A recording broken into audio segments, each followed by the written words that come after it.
Kapag baguhan ka pa lang na tulad ko at hindi pa ganong sanay sa pag-aalaga ng Java Sparrows, medyo mahirap talaga ma-distinguish ang mga lalaki at saka babae kung itsura lang yung pagbabasihan.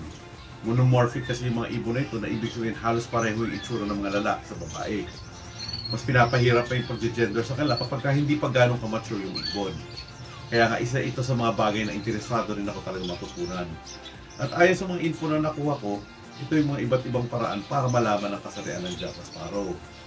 Isa sa mga dapat obserbahan sa mga ibon nito yung kanilang pagkanta. Kagaya kasi ng karamihan ng ibang mga finches, mga cock lang kasi yung kumakanta, lalong-lalo na kapag ng babarako. Minsan nagsisimula na mag-practice ng pagkanta yung mga lalaking Java Sparrows kahit 2 buwan pa lang sila. Sa pamamagitan din ng itsura ng tuka ng Java Sparrows, nalalaman yung gender nila. Sa mga sanay ng mga breeders, madali na nilang nakikita yung mga basihan na dapat tingnan.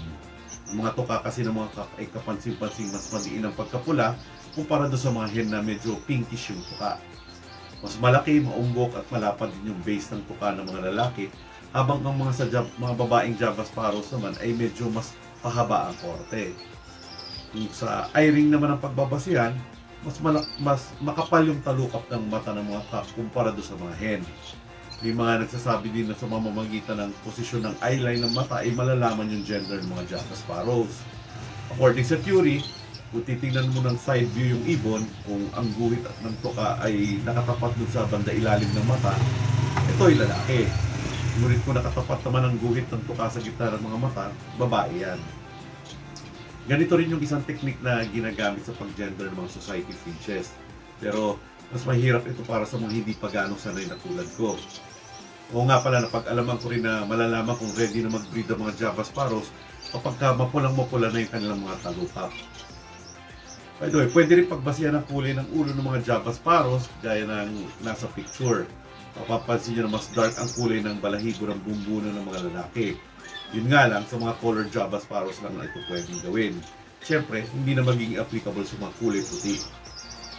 Ilan pa sa mga bagay na pwedeng gawin indikasyon na yung puting pisngi ng mga ibon. Bahagya kasing mas malaki, malinis, at maputi yung pisngi ng mga lalaki. Pero para sa mga untrained na mata, hindi na ganong halata ang pagkakaiba kaya medyo mahirap din itong basihan. May mga iba ring mga marurunong kumupa ng pelvis o yung sipit-sipitan ng mga ibon para ma-determine yung sex ng ibon.